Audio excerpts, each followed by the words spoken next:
gempa bumi, banjir bandang, tsunami, angin puting beliung, pandemi COVID-19, serta ragam peristiwa alam lainnya datang silih berganti. Tak sedikit yang kehilangan orang yang dikasihi. Rumah, harta benda, dan lapangan pekerjaan, serta usaha yang dibangun sekian lama, hilang dalam sekejap. Hidup pun terasa demikian sulit. Namun, kita tak boleh menyerah. Bersama kita saling menopang dan mengulurkan tangan, berbagi kasih, bangun harapan, teguhkan hati. Saatnya kita peduli, saatnya rajut persaudaraan sejati, berbagi untuk Indonesia, untuk bumi yang lestari. Krisis Center Gereja Toraja melayani dan berbagi untuk sesama.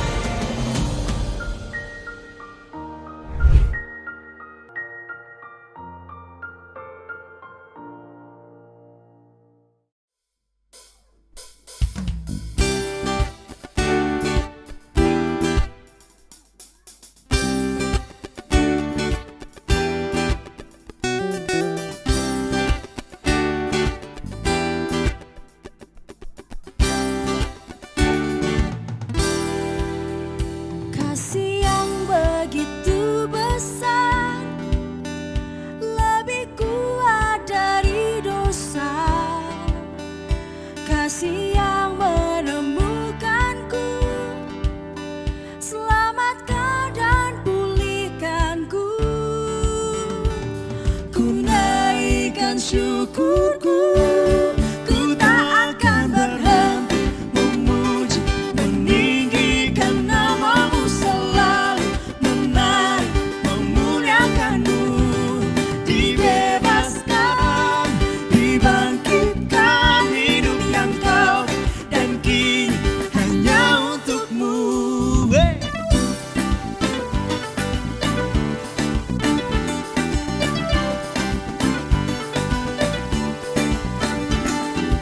Yang begitu besar, lebih kuat dari dosa. Kasih yang menemukanku, selamatkan dan pulihkanku. Ku naikkan syukurku, ku tak akan berhenti memuji, meninggikan namamu selalu, menari, memuliakanmu. Dibebaskan, dibangkitkan, hidup yang kau dan kini hanya untukmu.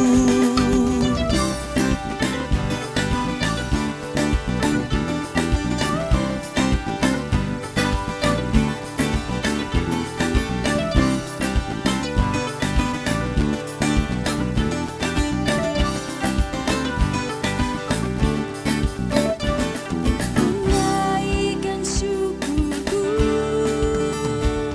ku naikkan syukurku, ku tak akan berhenti memuji, meninggikan namamu selalu, menari, memuliakanmu. Dibebaskan, dibangkitkan, hidup yang kau beri dan kini hanya untukmu.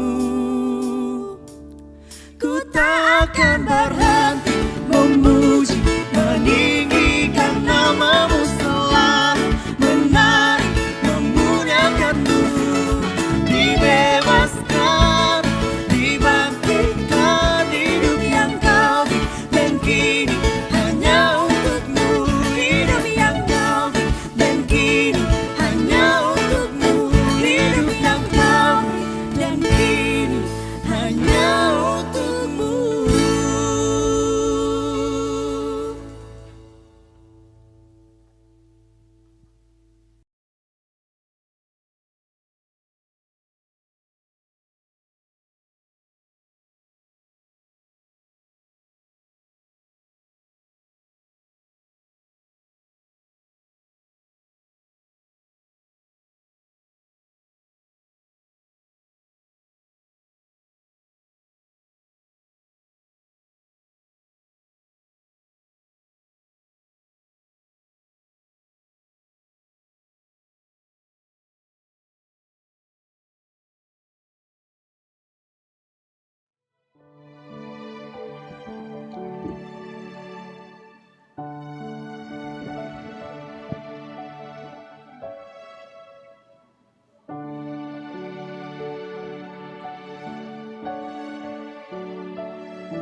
Shalom. Selamat pagi Bapak Ibu, selamat beribadah, selamat berhari Minggu. Penekanan warta jemaat. Pertama, kebaktian rumah tangga jemaat Rantepao sudah dimulai dalam minggu ini. Dan nyanyian yang digunakan dalam kebaktian rumah tangga adalah Mazmur dan nyanyian rohani. Yang kedua, majelis gereja dan anggota jemaat mendukung dalam doa Bapak Ibu yang mengalami gangguan kesehatan, baik yang dirawat di rumah sakit juga yang dirawat di rumah. Dalam warta jemaat ada tertulis 18 orang. Yang kedua, majelis gereja dan warga jemaat mengucapkan selamat bagi Bapak Ibu yang menemui hari ulang tahunnya dalam minggu ini. Dalam warta jemaat tertulis 68 orang. Yang berikut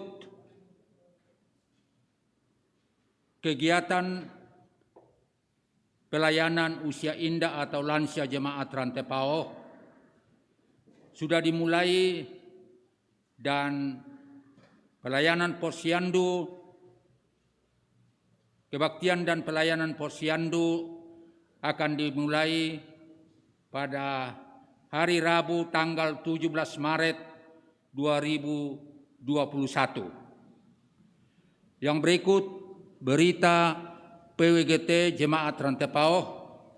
Pertemuan bulanan PWGT Jemaat Rantepao dirangkaikan dengan perayaan Hari Doa Sedunia dilaksanakan pada hari Rabu 17 Maret 2021 pukul 16 atau jam 4 sore di gedung Gereja Jemaat Rantepao.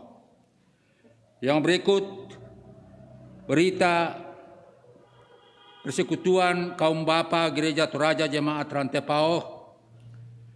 Ibadah bulanan Persekutuan Kaum Bapa Gereja Toraja Jemaat Rantepao dilaksanakan pada hari Jumat 19 Maret 2021 pukul 17 atau jam 5 sore di gedung pelayanan Jemaat Rantepao. Yang berikut ibadah rumah tangga syukur yang bersyukur.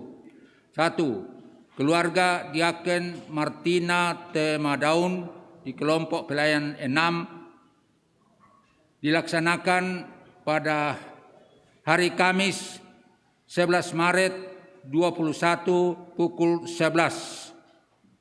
Yang kedua, keluarga Martin Pasang di kelompok pelayanan 7 dilaksanakan pada hari Sabtu 13 Maret 21 pukul 11. Berita Jemaat Rantepao. Untuk mencegah terjadinya penumpukan peserta ibadah pada jam ibadah tertentu, maka diharapkan kepada segenap anggota jemaat agar mengikuti kembali jadwal ibadah sesuai kelompok pelayanan masing-masing.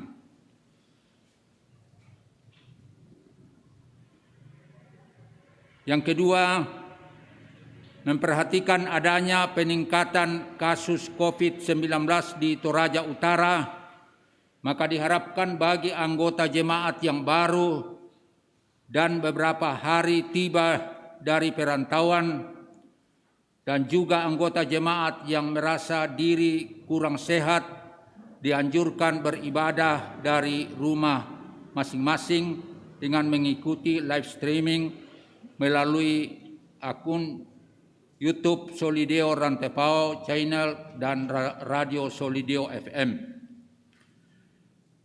Yang berikut pelayanan pemberkatan nikah. 1. Saudari Jenny Tikuallo, anak dari Bapak Yohanes Takke dan Ibu Agustina Tandibone almarhumah, dengan saudara Lijon, anak dari Bapak Yohanes Rante Batu Papan dan Ibu Yulita Rante, akan dilaksanakan pada hari Sabtu 20 Maret 21 pukul 9.30 di Gedung Gereja Toraja Jemaat Rantepao. Yang kedua, Saudari Helvira Feni Suprapto, anak dari Bapak Suprapto Papang Puak Saruran dan Ibu Maria Timbariu, dengan saudara Pandi Pasele, anak dari Bapak Matius Minggus dan Ibu Helena Lisu Pasele, akan dilaksanakan pada hari Sabtu 27 Maret 21 pukul 9.30 di Gedung Gereja Toraja Jemaat Rantepao. Yang berikut, berita duka. Telah meninggal Bapak Yunus Losi Mari, orang tua dari Bapak Peter Mari atau mertua dari Ibu Mary Lungan, di kelompok pelayanan 6 pada hari Jumat 5 Maret 21 pukul 12 di Rumah Sakit Ibnu Sina Makassar. Jenazah almarhum akan diberangkatkan dari Makassar hari ini.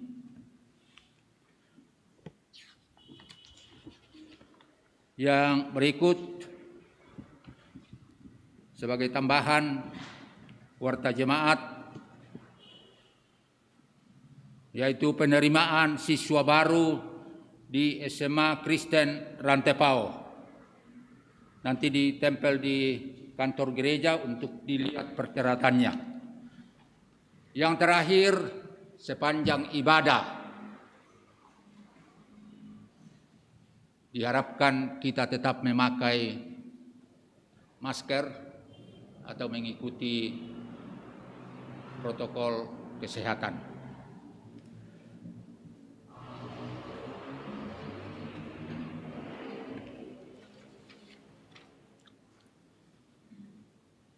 Bapak Ibu sidang jemaat, hari ini kita memasuki Minggu Prapaskah yang ketiga,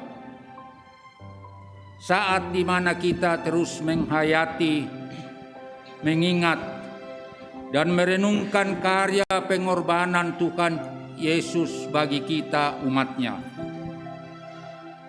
Hidupnya yang tanpa celah dan noda menjadi tercelah, ternoda karena dosa-dosa kita. Mestinya yang mendapat celah, mendapat hukuman adalah kita. Karena kesalahan memang harus dihukum. Tetapi karena kasih sayangnya bagi kita, Dia rela menderita supaya hidup kita kudus di hadapannya. Dialah Yesus. Di dalam Yesus, Allah telah menyerahkan dirinya sebagai jaminan untuk keselamatan kita.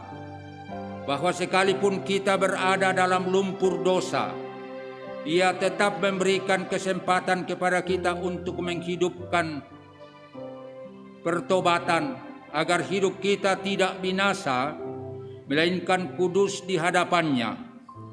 Hal itulah yang akan kita renungkan lewat Minggu Prapaskah yang ketiga ini dalam bingkai tema hukum yang menjaga kekudusan hidup. Hukum yang menjaga kekudusan hidup. Sidang jemaat, mari kita bangkit berdiri. Kita sambut ibadah kita dengan menyanyikan Mazmur 122 ayat 1 dan 2, alangkah girang hatiku waktu diajak marilah.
Sidang jemaat kekasih Tuhan, pertolongan kita adalah di dalam nama Tuhan yang menjadikan langit dan bumi.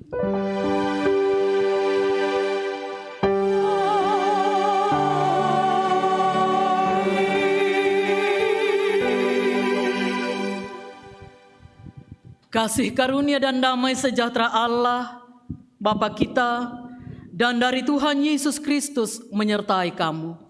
Menyertaimu juga.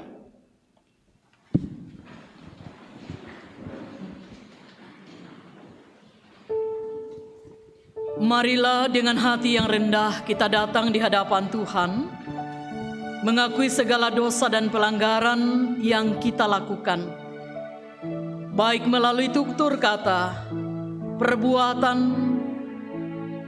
dan kita berkata bahwa begitu sering kami mendukakan Engkau Tuhan. Kami beribadah, menyanyi, duduk mendengarkan firman-Mu, dan memberi persembahan. Namun terkadang hati kami jauh daripadamu.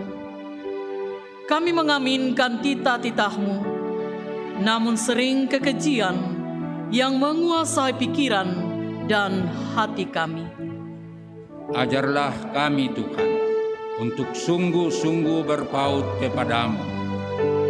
Kusadari diriku ada jalan yang benar.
Kepada kamu sekalian yang tunduk dalam penyesalan, berita anugerah dari Allah dinyatakan kembali. Sesungguhnya tangan Tuhan tidak kurang panjang untuk menyelamatkan, dan pendengarannya tidak kurang tajam untuk mendengar, tetapi yang merupakan pemisah antara kamu dan Allahmu ialah segala kejahatanmu, dan yang membuat dia menyembunyikan diri terhadap kamu sehingga ia tidak mendengar ialah dosamu. Sebab tanganmu cemar oleh darah dan jarimu oleh kejahatan. Mulutmu mengucapkan dusta, lidahmu menyebut-nyebut kecurangan. Dihapuskan dosaku hanya oleh darah Yesus.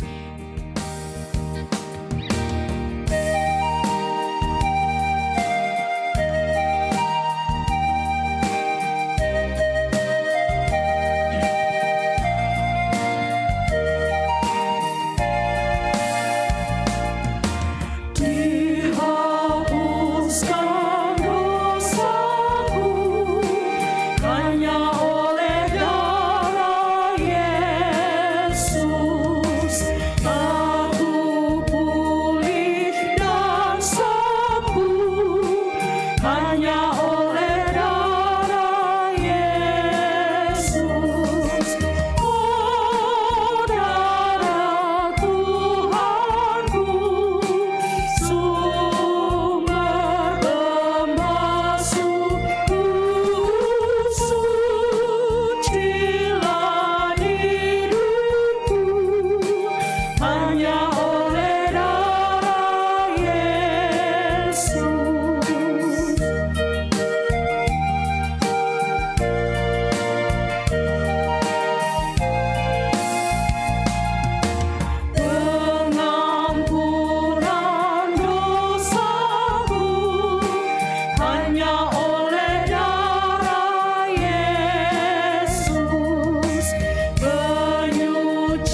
Dengarkanlah petunjuk hidup baru dari Mazmur 19 ayat 8 dan ayat 9, firman Tuhan. Taurat Tuhan itu sempurna, menyegarkan jiwa. Peraturan Tuhan itu teguh, memberikan hikmat kepada orang yang tak berpengalaman. Titah Tuhan itu tepat, menyukakan hati. Perintah Tuhan itu murni, membuat mata bercahaya. Amin. Mari kita bermazmur dari Mazmur 19 ayat 1 sampai 15.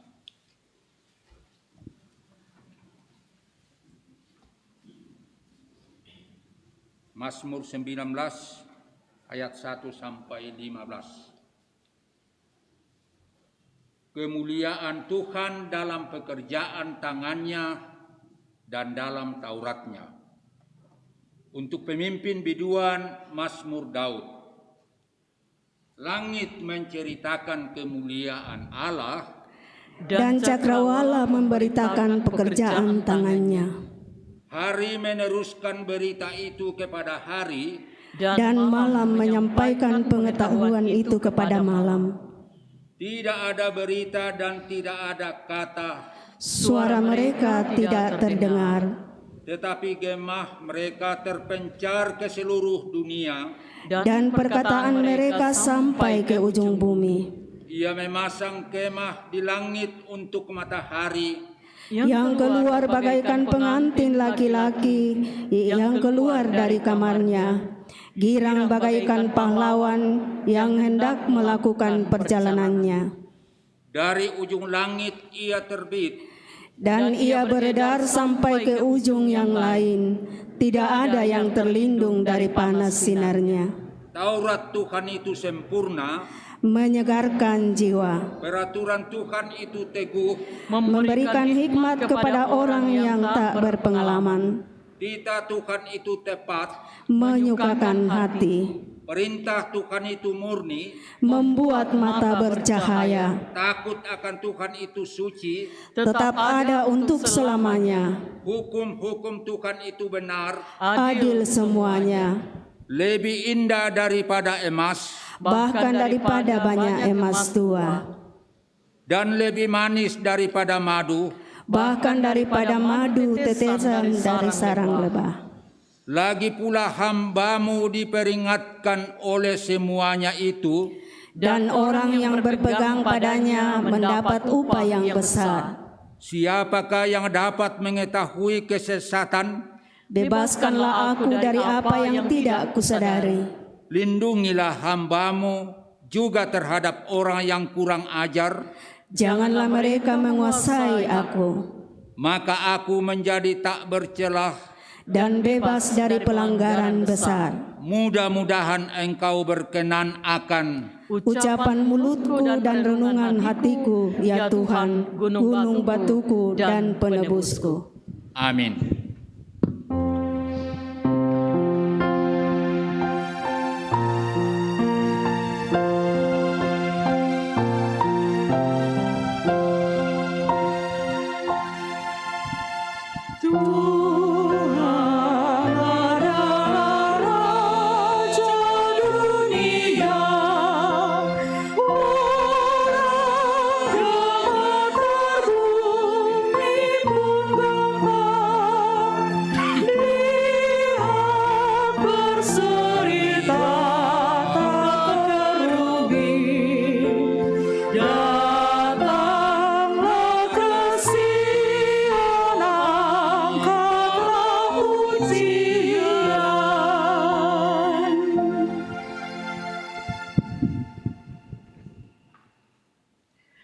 Kita akan membaca dan menghayati firman Tuhan. Bacaan leksionaris kita pertama dari kitab Keluaran pasal 20 ayat 1 sampai ayat 17. Bacaan kedua dari pertama Korintus 1 ayat 18 sampai ayat 31. Bacaan ketiga dari kitab Injil Yohanes pasal 2 ayat 13 sampai ayat 25. Mari kita berdoa sebelum kita membaca dan merenungkan firman Tuhan. Kita berdoa. Alangkah girang hati kami Tuhan, ketika kami diajak masuk ke dalam bait-Mu yang kudus. Alangkah girang hati kami, meskipun kami berada di rumah, namun kami dapat menikmati kehadiran-Mu di bait-Mu di rumah kami masing-masing. Saat ini, kami akan membaca firman Allah dan merenungkannya. Kiranya Roh Kudus memberi kami hikmat, agar kami dapat mengerti firman Allah dan dimampukan melakukannya. Kami telah sedia mendengarkan firman-Mu ya Bapa. Bersabdalah di dalam Tuhan Yesus Kristus, firman yang hidup. Kami berdoa kepada Bapa di sorga. Amin.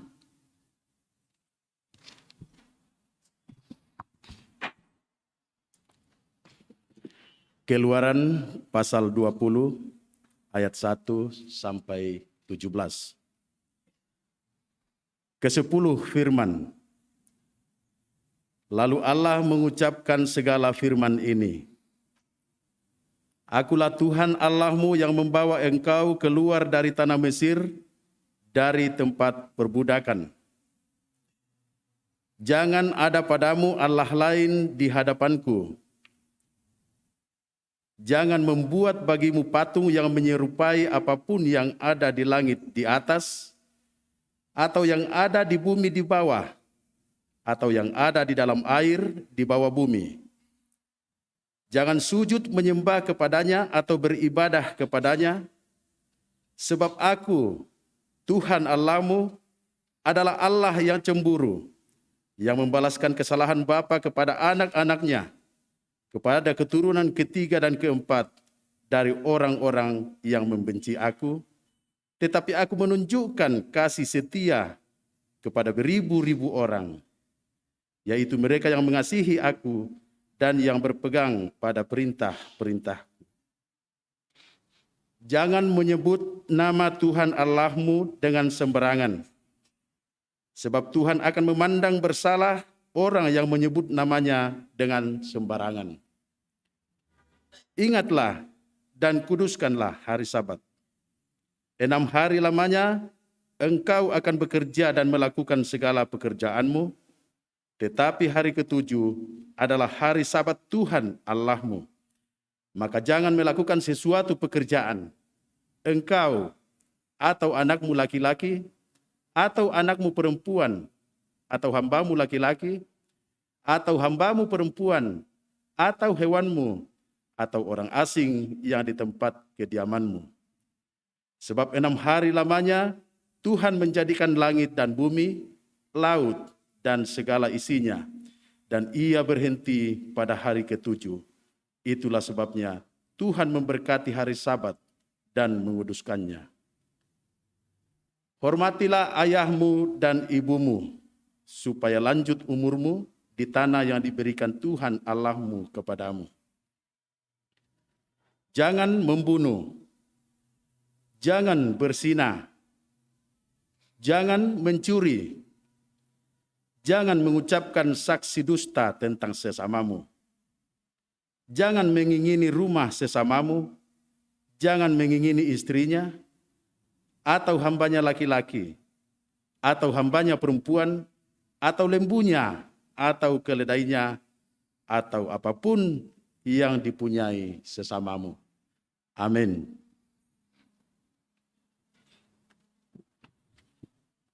Firman Tuhan yang kedua, pertama Korintus 1 ayat 18 hingga ayat yang ke-31. Pertama Korintus 1 ayat 18 hingga ayatnya yang ke-31. Firman Tuhan, hikmat Allah dan hikmat manusia.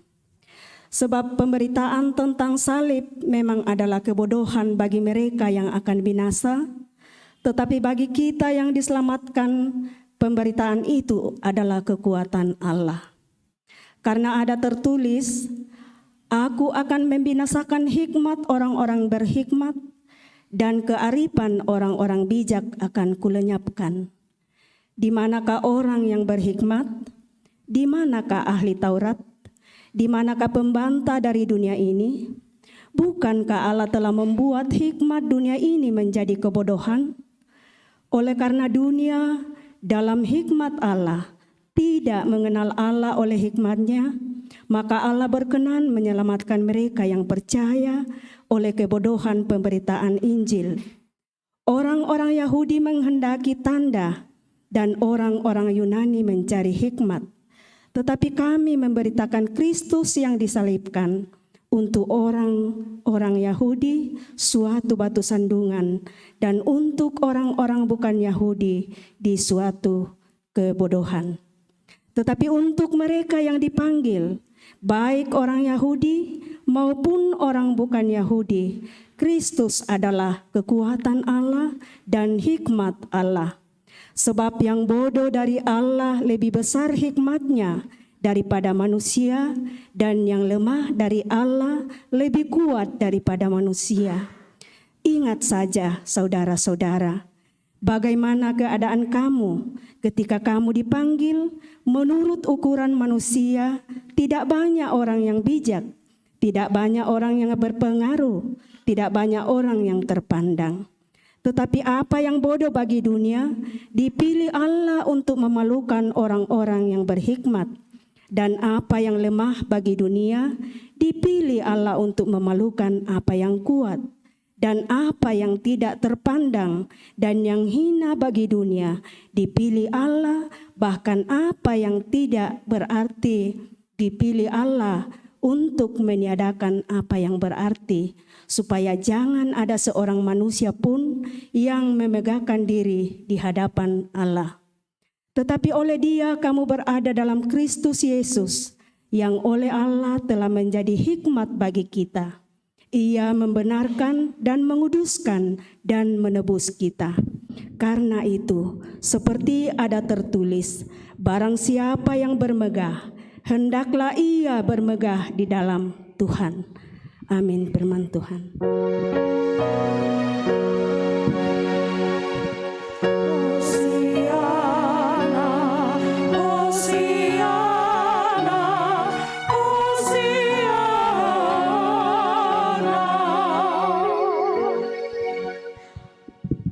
Bacaan kita dari Injil Markus, Injil Yohanes, pasal 2, ayat 13 sampai dengan ayat 25.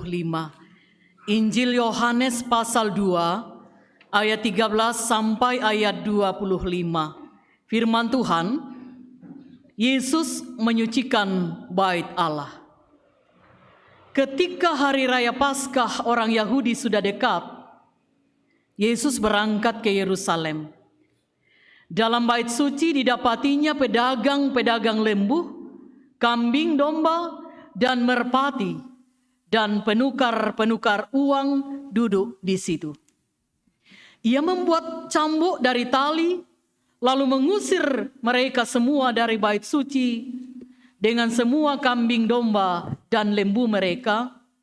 Uang penukar-penukar dihamburkannya ke tanah, dan meja-meja mereka dibalikkannya. Kepada pedagang-pedagang merpati ia berkata, ambil semuanya ini dari sini. Jangan kamu membuat rumah Bapakku menjadi tempat berjualan. Maka teringatlah murid-muridnya bahwa ada tertulis, cinta untuk rumahmu menghanguskan aku. Orang-orang Yahudi menantang Yesus, katanya, tanda apakah dapat engkau tunjukkan kepada kami bahwa engkau berhak bertindak demikian? Jawab Yesus kepada mereka, rombak bait Allah ini, dan dalam 3 hari aku akan mendirikannya kembali. Lalu kata orang Yahudi kepadanya, 46 tahun orang mendirikan bait Allah ini, dan engkau dapat membangunnya dalam 3 hari? Tetapi yang dimaksudkannya dengan bait Allah ialah tubuhnya sendiri. Kemudian sesudah ia bangkit dari antara orang mati, barulah teringat oleh murid-muridnya bahwa hal itu telah dikatakannya, dan mereka pun percayalah akan kitab suci dan akan perkataan yang telah diucapkan Yesus. Dan sementara ia di Yerusalem, selama hari raya Paskah, banyak orang percaya dalam namanya karena mereka telah melihat tanda-tanda yang diadakannya. Tetapi Yesus sendiri tidak mempercayakan dirinya kepada mereka karena ia mengenal mereka semua dan karena tidak perlu seorang pun memberi kesaksian kepadanya tentang manusia, sebab ia tahu apa yang ada di dalam hati manusia. Demikian firman Tuhan, kure semangat Tuhan.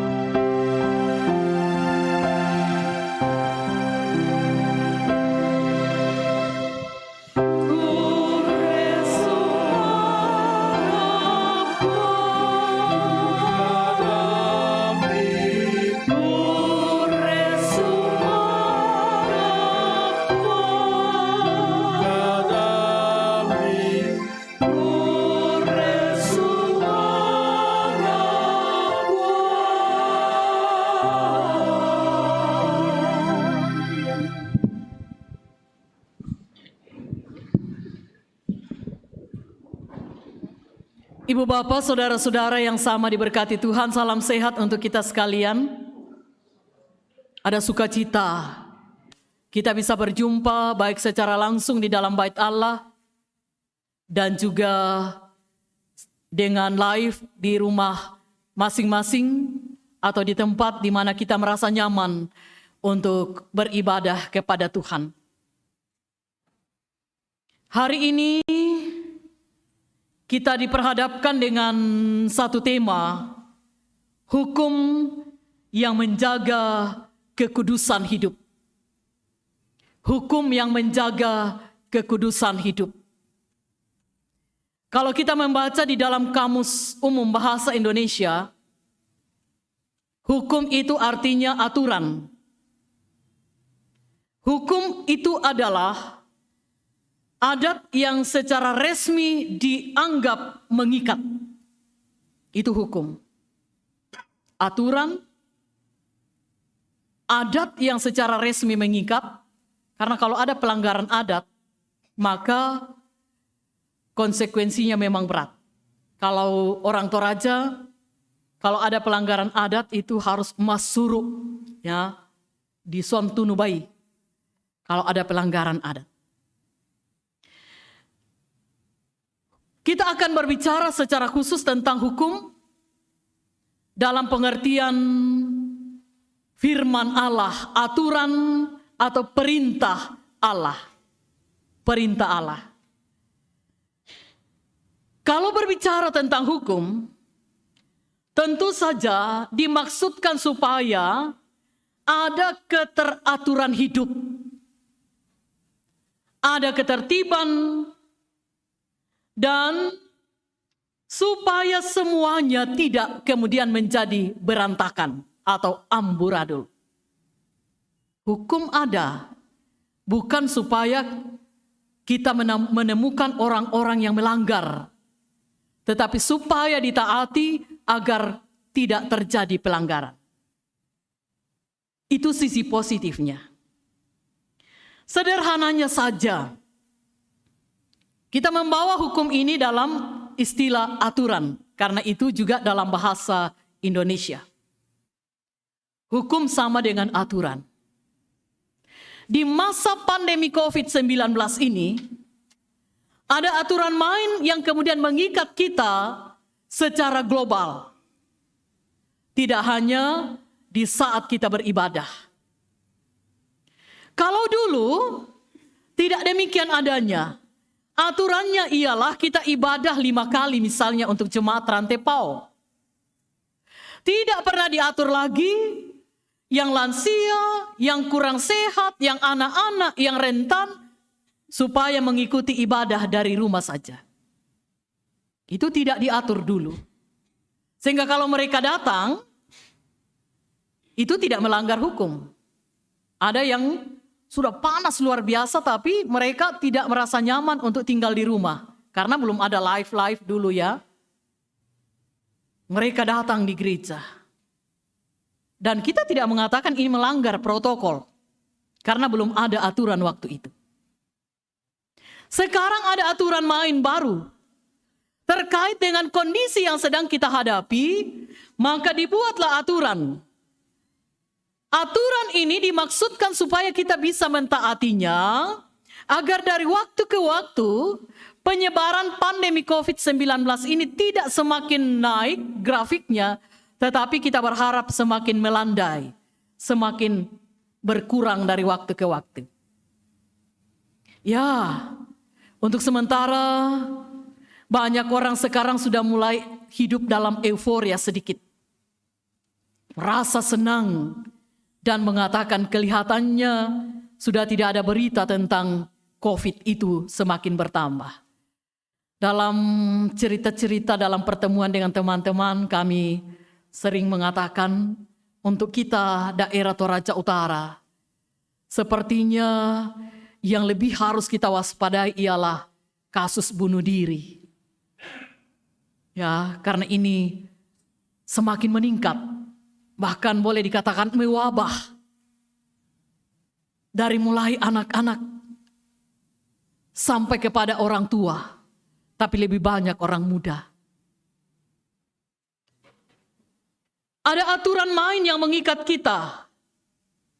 Untuk protokol kesehatan ini harus kita ikuti. Tapi jangan lupa ibu bapak saudara, sini ada protokol kesehatan bapak. Sekarang ini kita mulai waspada lagi khusus untuk kita orang Indonesia. Karena wabah baru, virus baru yang datang dari Inggris itu kan sudah masuk Indonesia. Secara resmi disampaikan dari petugas kesehatan melalui media televisi. Beberapa hari yang lalu sudah 2 yang terkonfirmasi mengalami virus baru yang disebut B117 dari Inggris. Kalau saya salah, saya pikir kita melihat semua dari tayangan TV. Yang katanya dalam penjelasan itu, virus ini memang tidaklah sehebat apa yang selama ini kita tahu, tetapi penyebarannya begitu hebat, luar biasa. Sangat cepat. Kalau COVID-19 kita mengatakan rentan untuk anak-anak dan usia lanjut, ini tidak pandang usia. Untuk B117 dan sudah masuk di Indonesia.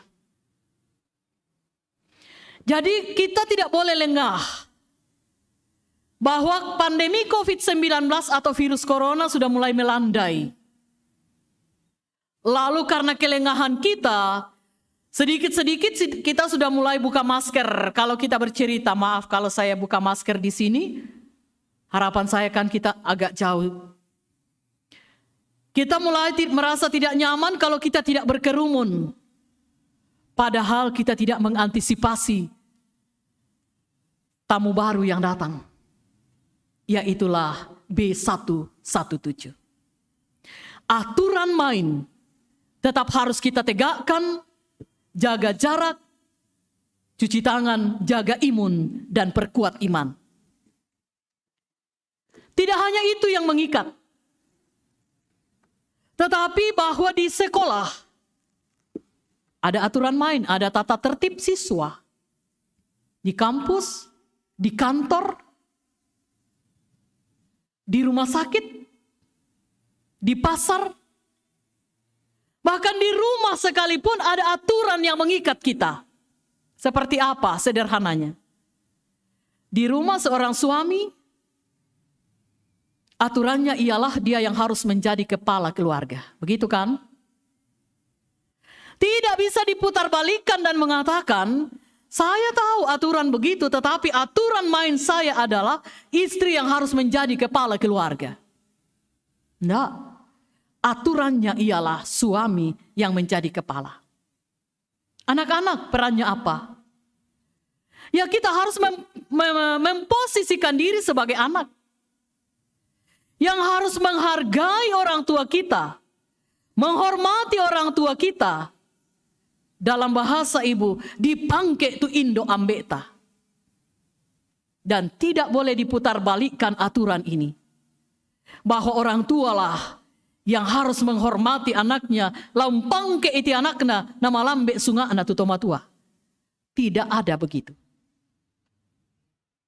Intinya bahwa aturan itu ada supaya ada keteraturan. Hukum itu ada supaya ada ketertiban. Bahkan tema kita mengatakan hukum yang menjaga kekudusan hidup. Kitab Keluaran pasal 20 ayat 1 sampai 17. Ini 10 hukum yang sering kita dengarkan atau dalam bahasa Alkitab dasatita, 10 firman, ya, dasatita. Tak erena kuelan 10 hukum le. Nah kuaya ke-10 firman atau dasatita. Dalam bahasa Toraja, sang pulo sukaran aluk. Sang pulo sukaran aluk, sukaran. Ya bagaimana kita mengukur dan menakar kehidupan kita dalam peradaban kita di tengah masyarakat dan khususnya di dalam kita berjemaat. Diaturlah di dalam ke-10 hukum ini. Lalu pertanyaan kita sekarang ialah, mengapa ada hukum? Mengapa ada 10 firman? Allah memberikan ke-10 hukum ini atau 10 firman ini untuk menjadi tuntunan bagi umat dalam menyatakan hubungannya dengan Allah dan supaya umat dapat memelihara kekudusan hidup. Ya karena kalau tidak ada aturan, jangan begini, jangan begitu, maka kita akan hidup seenaknya kita dan semau kita. Sehingga tidak ada kekudusan hidup. Jadi intinya demikian. Mari kita melihat ayat 2 di dalam kitab Keluaran pasal 20 ini. Di dalam ayat 2, di situ dikatakan bahwa Akulah Tuhan Allahmu yang membawa engkau keluar dari tanah Mesir. Akulah kata Tuhan. Ada apa dengan ungkapan ini ibu bapak dan saudara? Ini mau mengatakan dan menegaskan kepada kita bahwa ketaatan terhadap 10 firman atau hukum Tuhan ini mestinya merupakan tuntutan kepada bangsa Israel. Dituntut kepada bangsa Israel untuk dilakukan. Karena apa? Ingat, Tuhan mengatakan, akulah. Bukan kamu dan bukan siapa. Aku inilah yang telah membawa kamu keluar dari tanah Mesir. Sekarang ada aturan main yang kamu harus ikuti. Karena itu hukum ini harus menjadi tuntutan untuk diikuti oleh umat Tuhan. Hukum Taurat diberikan Allah menjadi bukti bahwa sesungguhnya Allah tidak menghendaki umatnya untuk binasa. Allah tidak menghendaki itu. Tetapi Allah mau menyatakan bahwa seluruh umatnya aman terpelihara di dalam Tuhan. Di dalam Keluaran pasal 19, sebelum kita masuk di dalam pembacaan ke-10 hukum ini. Di Keluaran pasal 19 ayat 5 dan ayat 6, intinya di sana dikatakan bahwa dengan hidup menurut ketetapan Allah, menurut perintah Allah, menurut aturan Allah, yaitu mendengarkan firman-Nya, berpegang pada perjanjianku kata Tuhan, maka Israel akan menjadi bangsa yang menjadi pewaris kerajaan Allah, bahkan menjadi kerajaan imam umat yang kudus. Lebih lagi dikatakan akan menjadi milik kesayanganku, kata Tuhan.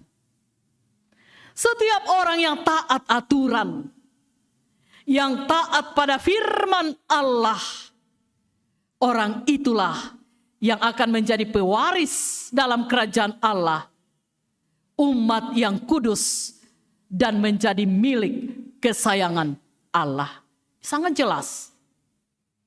Sehingga tidak jauh kalau kita mau memahami tema kita, hukum yang membuat kita hidup kudus. Saudara-saudara yang sama dikasihi dan berkati Tuhan, pertanyaan kita sekarang ialah, kira-kira siapa yang terkategorikan sebagai orang-orang yang taat aturan? Kira-kira siapa yang kita bisa sebutkan sebagai ialah orang yang taat 10 firman Allah?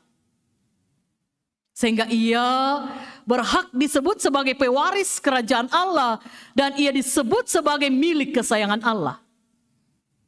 Ini klaim-mengklaim terjadi.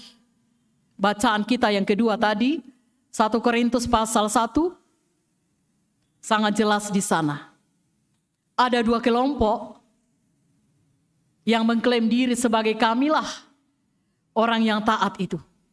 Tapi dengan cara yang berbeda. Yaitu kelompok Yahudi dan kelompok Yunani. Apa yang terjadi dengan kelompok Yahudi? Jelas di dalam pembacaan kita bahwa orang-orang Yahudi menghendaki tanda. Dan bagi orang Yahudi ketaatan sepenuhnya pada hukum Taurat, itulah jaminan keselamatan. Jadi mereka mentaati hukum Taurat secara harafiah. Implementasi di luar itu tidak mereka pedulikan, mereka abaikan. Yang penting mereka secara intern, kami ini rajin sekali membaca hukum Taurat dan mentaatinya. Tapi tidak dilihat di luar, tidak nampak dalam kehidupan sehari-hari. Sehingga ketika mereka diperhadapkan dengan satu kebenaran, bahwa manusia dibenarkan oleh Allah bukan karena ketaatannya kepada hukum Taurat secara harafiah. Manusia dibenarkan dan diselamatkan oleh Allah karena ketaatannya kepada Yesus melalui salib. Bagi orang Yahudi, ini adalah batu sandungan. Batu sandungan. Ya kita tahu kan kalau ada batu sandungan berarti kita tersandung, akibatnya ialah kita jatuh. Bagi mereka ini tidak ada artinya, ini hanya menghalangi untuk mereka berjalan. Masa sih orang itu diselamatkan dengan cara yang betul-betul tidak bisa mereka terima? Salib. Yesus yang datang merendahkan hati.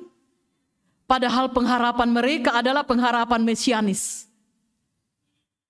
Bahwa Mesias itu mestinya datang sebagai seorang yang gagah perkasa. Tidak seperti yang dilakoni, yang diceritakan. Bahwa dia harus disalibkan. Ini hanya akan membuat mereka terjatuh. Mereka tidak menerima itu. Yang jelas buat mereka ialah salib itu batu sandungan. Manusia diselamatkan karena ketaatannya kepada hukum Taurat, titik.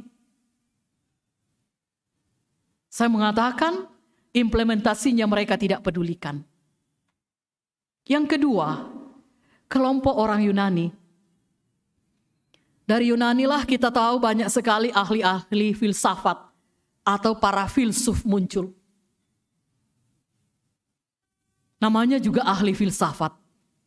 Banyak bermain logika, pikiran, akal sehat.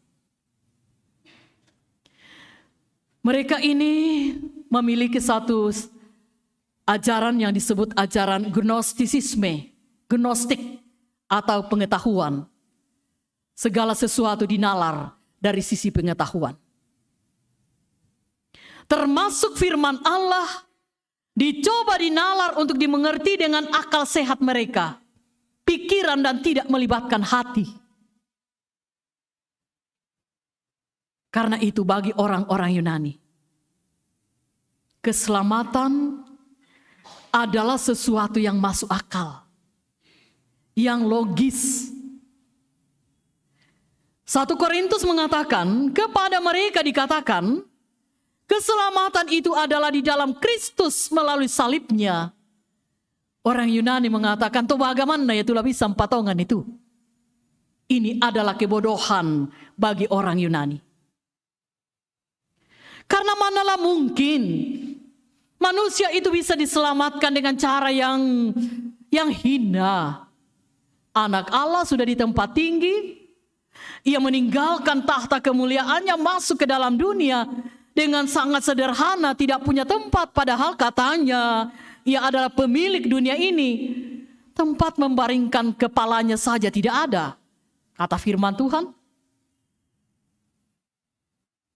Ia tidak diterima baik oleh orang banyak.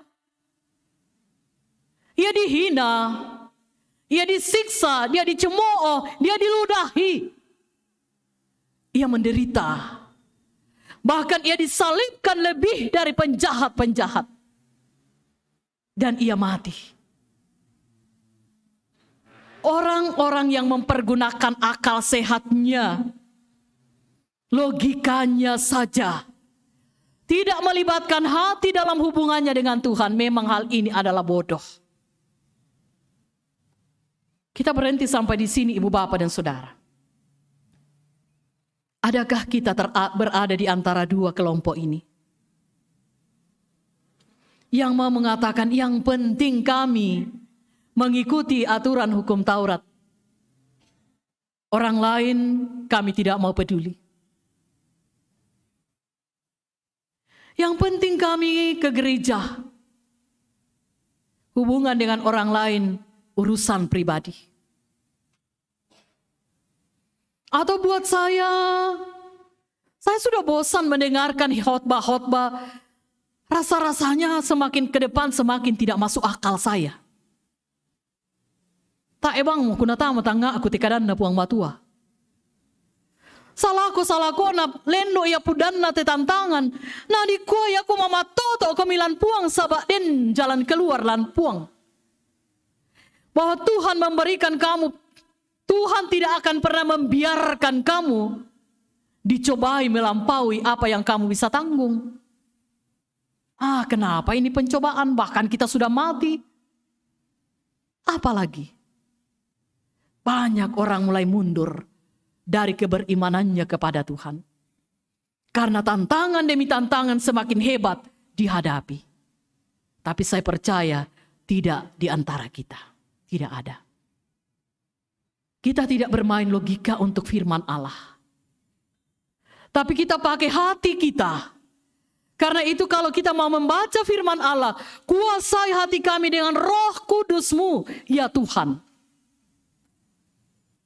Agar benih itu jatuh di tempat yang baik. Saudara-saudara yang sama dikasihi diberkati Tuhan. Bukan mereka yang mengklaim diri sebagai yang memiliki hikmat dunialah orang-orang yang taat hukum itu. Bukan. Tetapi intinya di dalam 1 Korintus pasal 1 tadi, di situ ditegaskan bahwa justru dengan hikmat Allah lah manusia ini diselamatkan, dikuduskan oleh Allah. Pertanyaan sekarang ialah, apakah hikmat Allah itu? Jelas di dalam ayat 30 1 Korintus pasal 1. Di situ dikatakan bahwa tetapi oleh Dia kamu berada di dalam Kristus Yesus yang oleh Allah telah menjadi hikmat bagi kita. Oleh Allah, Yesus Kristus telah menjadi hikmat bagi kita. Ia membenarkan dan menguduskan dan menebus kita. Hikmat Allah lah. Karena itu memang dipertentangkan antara hikmat manusia dengan hikmat Allah dalam 1 Korintus 1 ayat 13 sampai selesai tadi.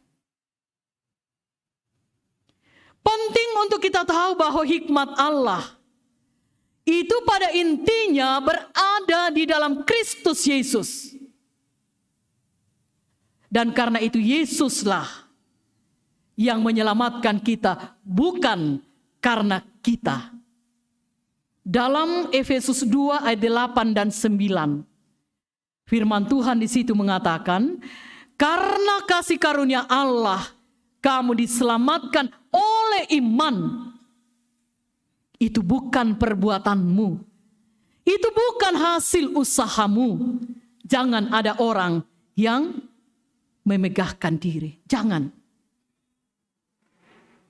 Karena kasih karunia Allah lah yang kemudian menyelamatkan kita oleh hikmat-Nya di dalam Yesus Kristus. Pertanyaan yang berikut sekarang ialah, apa implikasinya firman Tuhan ini untuk kita sekalian? Bagaimana firman Tuhan ini berbicara buat saya, buat ibu bapak dan saudara-saudara? Karena kalau kita hanya sebatas orang Yahudi, orang Yunani, maka kita akan kembali dalam segala kekosongan. Bagaimana kita mengimplementasikan firman Tuhan ini dalam kehidupan kita setiap hari? Bahwasanya hukum yang menjaga kekudusan hidup. Aturan yang menjaga kekudusan hidup. Aturan itu kemudian mengakar di dalam Yesus Kristus. Dan Yesus Kristuslah yang telah menguduskan kita. Pertama, ibu bapak dan saudara, hukum Taurat intinya ada di dalam Injil Matius pasal 22 ayat 37 sampai ayat 40. Yaitu kasih kepada Allah dan kasih kepada sesama manusia. Ini implikasi dari hukum atau aturan yang membawa kita kepada kekudusan hidup. Kasih kepada Allah dan kasih kepada sesama manusia. Bagaimana ini? Di dalam 1 Yohanes, di situ dikatakan bahwa jikalau kamu mengatakan atau jikalau seseorang mengatakan, aku mengasihi Allah, tetapi membenci saudaranya yang dilihatnya, maka sesungguhnya dia adalah pendusta. Kalau dia mengatakan aku mengasihi Allah, aku taat hukum, hukum Taurat aku penuhi, tapi dia membenci saudaranya yang dilihatnya, Tuhan mengatakan itu adalah pendusta. Bagaimana dengan kita? Rajin ibadah. Tidak ada bolong-bolongnya ibadahnya. Ibadah paginya, ibadah malamnya. Dan di saat kita tidak bisa tatap muka di gedung gereja, begitu gelisahnya dia. Piranora teta male mak minggu. Piranora teta mak kumpulan. Apa motivasinya? Nakuari natiro itu male bang si kayun Alkitab.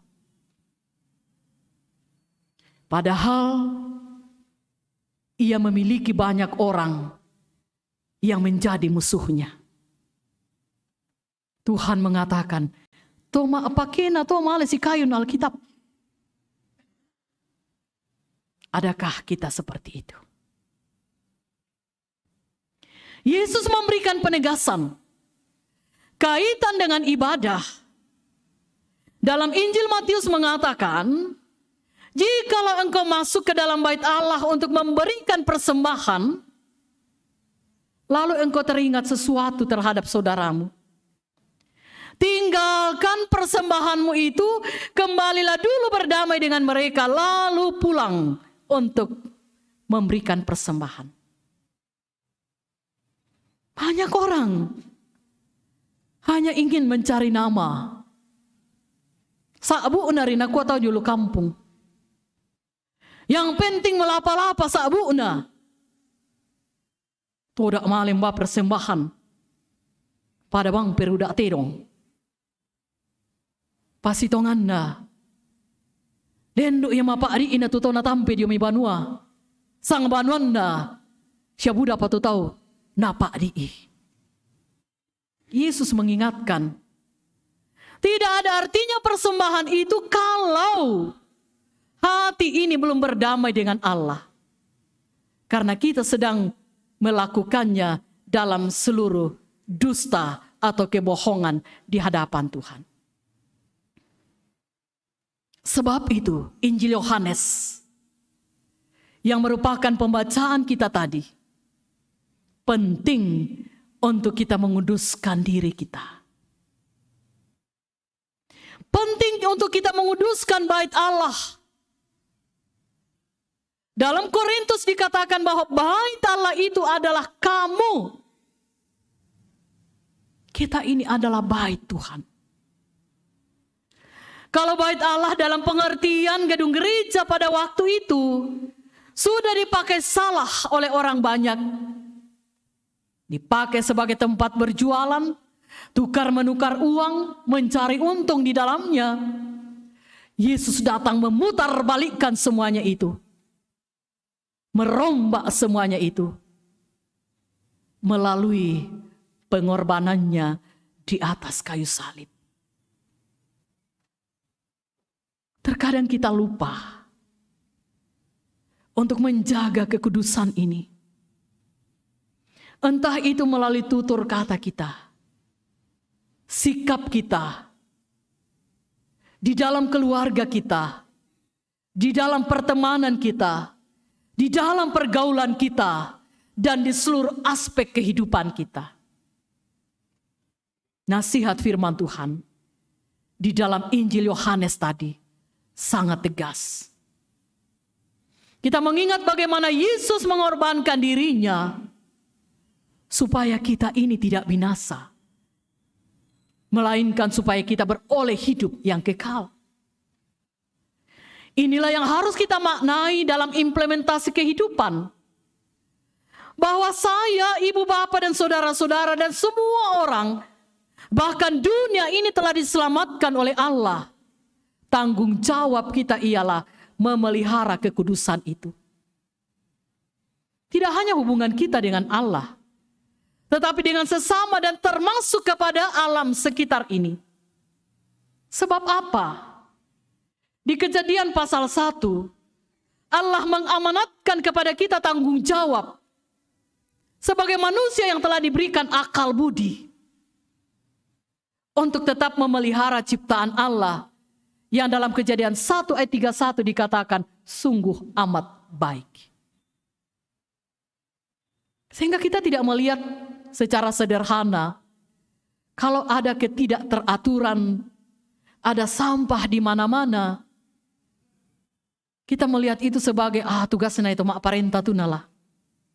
Apa yang ina digaji tu? Bujang sekolah jo lupa sikolan koster raka. Kita enayaton rempun ni temai sampah. Enggak. Tanggung jawab kita bersama. Memelihara lingkungan kita ya, ini musim hujan mulai mau mengeluh sidik-sidik pono kalo. Apa tuh pono jong kalo? Sampah toh, plastik, gelas aqua, habis pakai buang. Dendu karya tuh ningo-ningo na tendang, toh. Kita tidak bertanggung jawab untuk hal itu. Padahal ketika kita mau mengimplementasikan iman kita yang telah dikuduskan oleh Allah, sederhana saja ibu bapak dan saudara. Tak itu kumwala masalah loliu ki ditiro, weh butung-butung mau tak lama akada, bukan. Tapi bagaimana secara sederhana kita nampakkan itu dalam sikap kita, kepedulian kita terhadap alam ini, termasuk juga kepedulian kita terhadap sesama kita. Tidak ada alasan sedikit pun juga untuk kita memiliki orang-orang yang kita benci dalam hidup ini. Tak emang alasan lah. Apalagi kalau kita mau mengatakan, adakah alasan Alkitabiah untuk kita membenci seseorang? Alkitab malah mengatakan sebaliknya ya. Kasihilah musuhmu. Kasihilah musuhmu. Berlomba-lombalah untuk memberikan hormat seorang terhadap yang lain. Tapi anak kita, ya pidolong Pak Kadeki, tamani morai itu. Masa akulah dolo na papa siamu aku, mama siamu aku, ibu na aku, bapak na aku. Tidak ada alasan.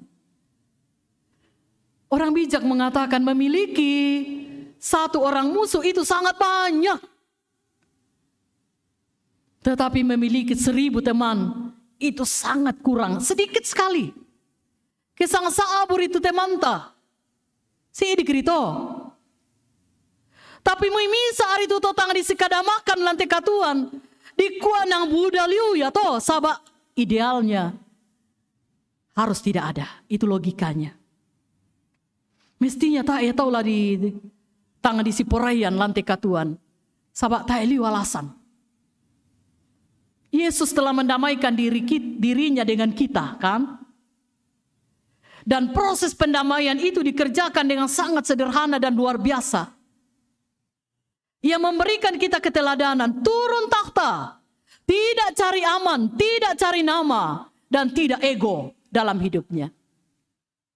Ini yang mulai masuk dalam kehidupan kita. Udah tahu enggan untuk turun takhta. Morebang lari tirolangan.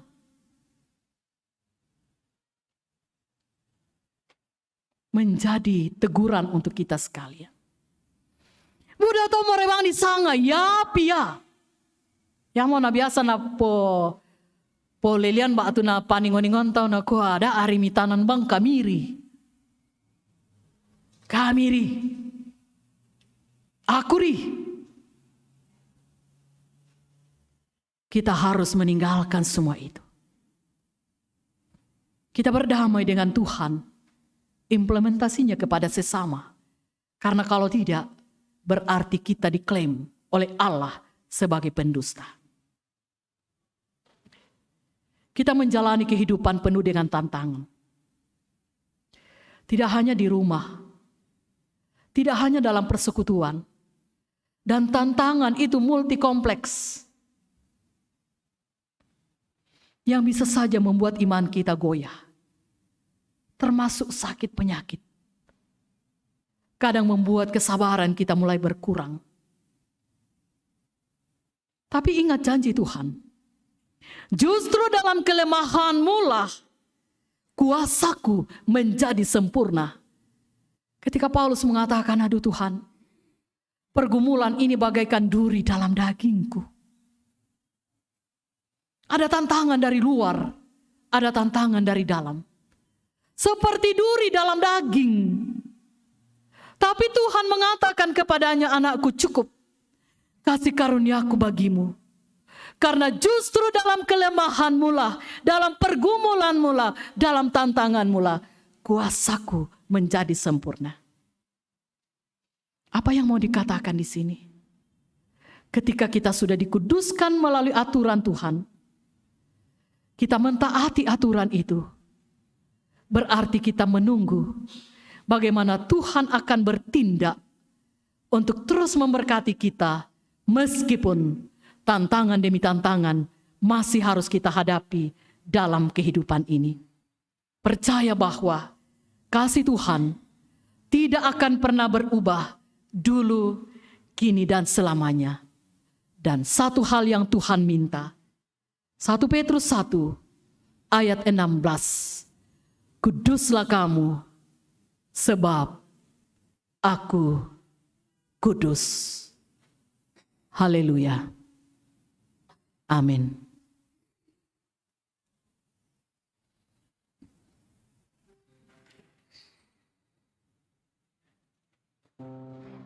Masing-masing kita merendahkan hati di hadapan Tuhan. Mari bertanya pada diri kita. Sudahkah kita mengimplementasikan hidup kudus?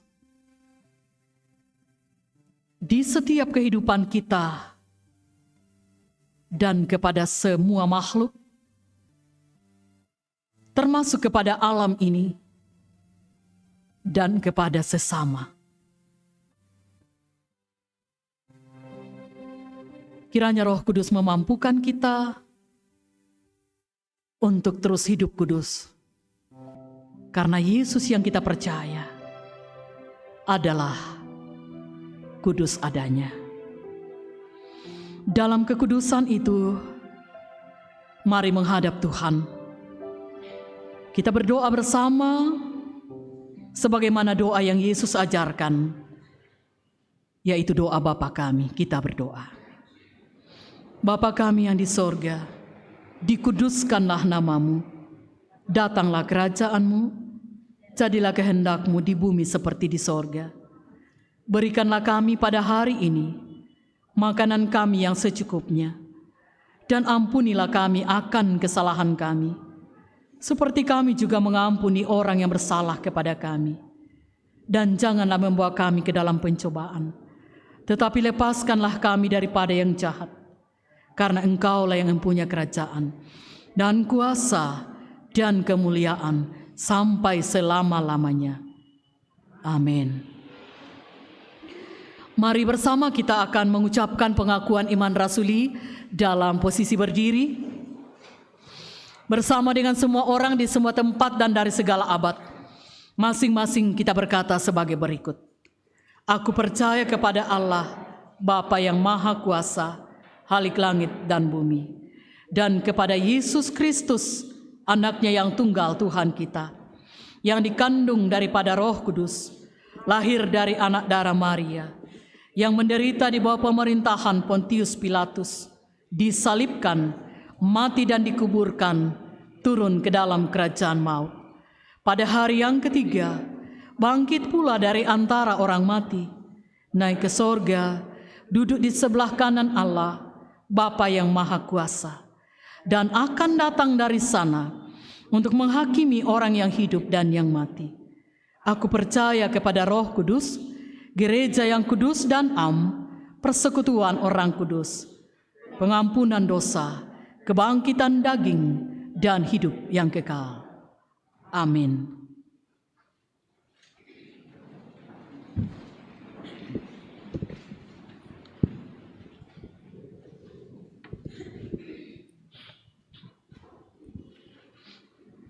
Kita diantar oleh firman Tuhan untuk memberikan persembahan syukur kita dari Mazmur 119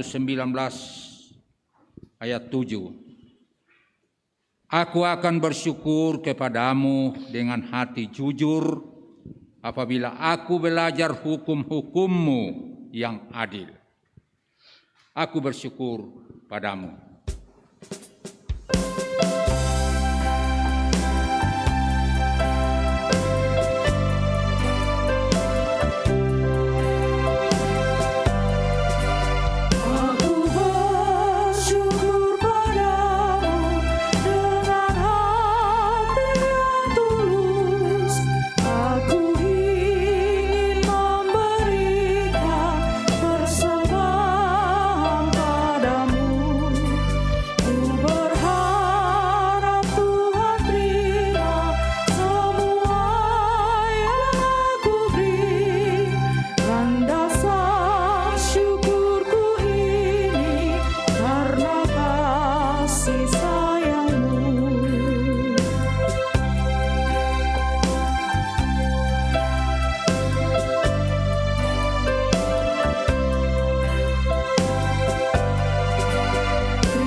Dengan hati yang tulus.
aku bersyukur padamu dengan hati yang tulus.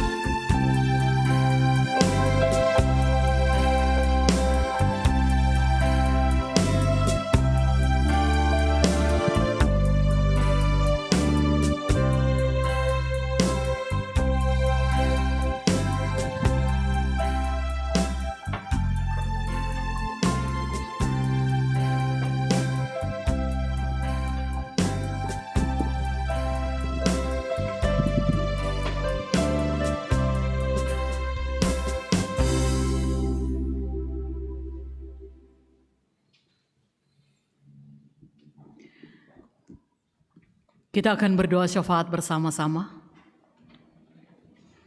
Dalam syafaat ini, tentu saja kita sudah melihat yang sakit ada di dalam warta jemaat, ada 17 orang, dan ada tambahan, yaitu Bapak Iwan Papayungan yang sedang dirujuk ke Makassar, dan Ibu Diaken Harni, sementara dirawat di klinik Kodim dari kelompok pelayanan 6. Kemudian juga yang berulang tahun ada 68 orang di dalam warta jemaat. Kita melihat saja, selamat ulang tahun, mungkin ada di dalam gedung gereja ini yang sedang berulang tahun. Dan di rumah masing-masing, selamat, Tuhan memberkati. Kita berdoa buat keluarga yang sedang berduka cita, yaitu keluarga dari almarhum Bapak Yunus Losimari, yang menjadi orang tua dari Bapak atau orang tua dari Bapak Peter Mari atau mertua dari Mary Lungan yang meninggal dunia. Kita berdoa untuk rencana atau niat nikah bagi saudara kita, pasangan saudari Jenny Tikualo dengan saudara Lijo dan Helviro Feni Suprapto dan saudara Fandi Pasele. Kiranya niat nikah mereka dikenan Tuhan dan saatnya boleh berlangsung dengan baik. Mari kita berdoa. Allah Bapa kami yang kudus, kami menyapa Engkau pada pagi hari ini. Bersyukur bahwa Engkau menguduskan pula kami melalui darah anak-Mu Yesus Kristus, sehingga kami dilayakkan menghampiri kekudusan Allah di dalam ibadah yang kami lakukan, baik di dalam gedung gereja ini dan ataupun dari tempat kami masing-masing. Terima kasih untuk firman-Mu Tuhan yang boleh kami dengarkan di hari Minggu ini. Patrikan di dalam hati kami. Bersama dengan jemaat-Mu kami pun telah memberikan persembahan. Berkenan Tuhan memberkati. Persembahan kami dipakai dengan baik untuk menata pelayanan di dalam ladang Tuhan demi kemuliaan hormat bagi nama Tuhan. Kami berdoa mendoakan jemaat Tuhan di jemaat Rantai Pao ini. Seluruh majelis gereja, pendeta penatua diaken, para pengerja gereja, bahkan segenap warga jemaat Tuhan, kiranya selalu diberkati. Kami menjalani persekutuan, pelayanan kami, kesaksian kami, dengan tetap hidup kudus di hadapan Tuhan. Kami berdoa untuk pergumulan-pergumulan yang sedang dialami oleh beberapa kekasih-kekasih kami. Ada 17 orang bersama bahkan 19 yang sedang sakit saat ini dari jemaat Rantai Pao.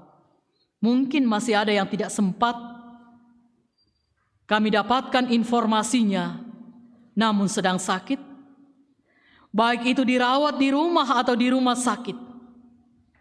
Kiranya anugerah kasih sayang Tuhan boleh mereka tetap rasakan, pemulihan mereka dapatkan. Untuk yang sedang berulang tahun, kami syukuri. Pertambahan umur adalah anugerah dari Tuhan. Sempurnakan sukacita mereka Tuhan, menjalani hari-hari hidup ke depan untuk juga selalu bersyukur kepadamu. Kami berdoa untuk para lansia, entah itu yang memang sudah tidak bisa lagi berjalan karena lanjut usia, ataupun yang karena kategori umur sudah termasuk lansia, namun masih bisa beraktivitas. Semuanya kami doakan. Tuhan kuatkan mereka meski secara fisik kekuatan semakin berkurang, tetapi iman mereka semakin bertambah-tambah dari waktu ke waktu. Kami berdoa bersama-sama dengan keluarga kami yang sedang berduka cita, menyatakan empati kami. Kiranya penghiburan-Mu yang sejati keluarga boleh dapatkan. Mereka kuat juga karena Tuhan. Kami berdoa untuk pelayanan sepanjang minggu ini atau 1 minggu ke depan, termasuk akan memulai kebaktian keluarga. Tuhan memberkati, sehingga meskipun kegiatan ini sudah bisa kami lakukan, tetapi dalam batasan aturan yang ada, dengan tetap mentaati protokol kesehatan. Ajarkan kami Tuhan untuk membuktikan ketaatan itu. Untuk saudara-saudara kami 2 pasang yang mempersiapkan diri menerima pemberkatan nikah ke depan, jauhkan mereka dari segala halangan, berkati seluruh persiapan mereka, kesiapan majelis gereja untuk pelayanan itu. Semuanya boleh berlangsung dengan baik. Tuhan dimuliakan. Kami berdoa untuk bangsa dan negara kami, secara khusus daerah kami di Toraja Utara ini. Tuhan memberkati, agar di negeri kami, di daerah kami khususnya, kami boleh menampakkan kekudusan hidup dalam implementasi praksis setiap harinya. Kami berdoa untuk pergumulan di sekitaran pandemi COVID-19. Mendoakan tim COVID, para medis, kiranya diberkati Tuhan. Di masa-masa pandemi ini, kami merindukan untuk tetap beribadah secara khusyuk. Kami bersyukur Tuhan memberi hikmat kepada kami sekalian. Dan secara khusus, kemudian ada tim multimedia di dalam jemaat. Talenta yang mereka persembahkan untuk pelayanan dalam Tuhan, kami percaya tidak akan sia-sia. Berkati setiap alat yang senantiasa dipakai mengkomunikasikan firman kepada warga jemaat dan siapapun yang merindukan itu di rumah masing-masing. Dan saudara-saudara kami sebagai operator untuk alat ini atau tim multimedia, Tuhan memberkati. Sebentar kami akan kembali ke rumah. Tuhan menuntun kami, jauhkan dari segala mara bahaya.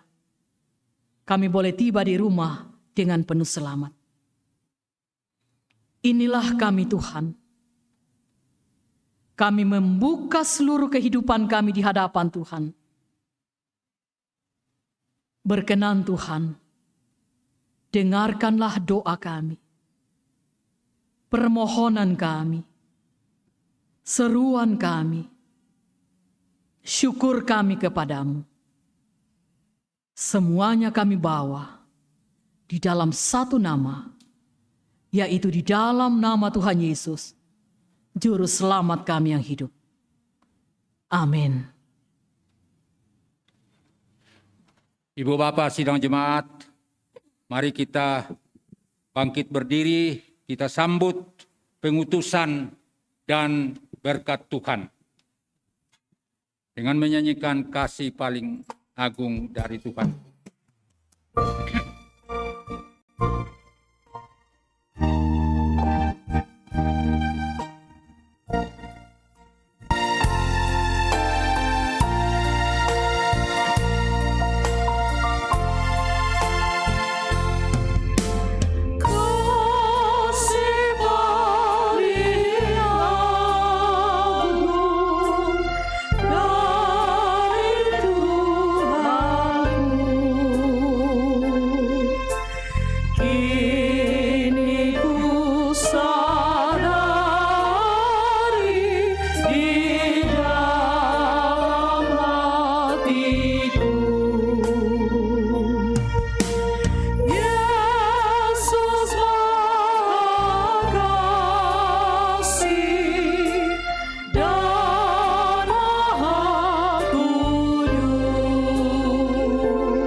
Pergilah, lakukanlah hukum yang menjaga kekudusan hidup, maka hidupmu akan berarti dan bermakna bagi dirimu dan bagi sesama. Tuntunlah kiranya kami, Tuhan. Terimalah berkat Tuhan. Tuhan memberkati engkau dan melindungi engkau. Tuhan menyinari engkau dengan wajah-Nya dan memberi engkau kasih karunia. Tuhan menghadapkan wajah-Nya kepadamu dan memberi engkau damai sejahtera. Amin. Amin. Pujian syukur atas ibadah kita dan ucapan terima kasih kepada pelayan firman Ibu Pendeta Meriati Dampa, Pendeta Jemaat Malango, Klasis Rantepao.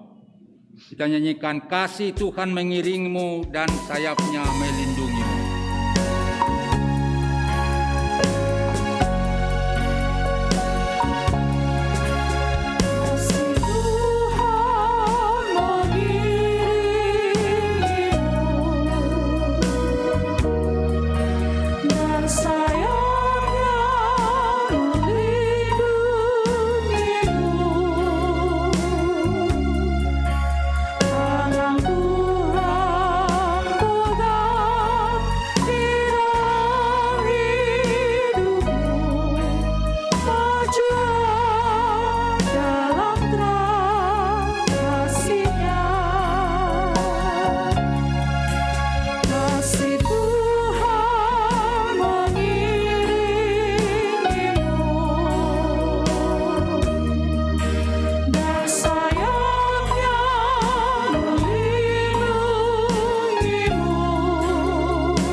Selamat berhari Minggu, Tuhan memberkati kita semua.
Tuhanku. Ku tak akan berhenti memuji, meninggikan namamu, selalu menari, memuliakanmu. Dibebaskan, dibangkitkan, hidup yang kau beri, dan kini hanya untukmu. Ku tak akan berhenti memuji, meninggikan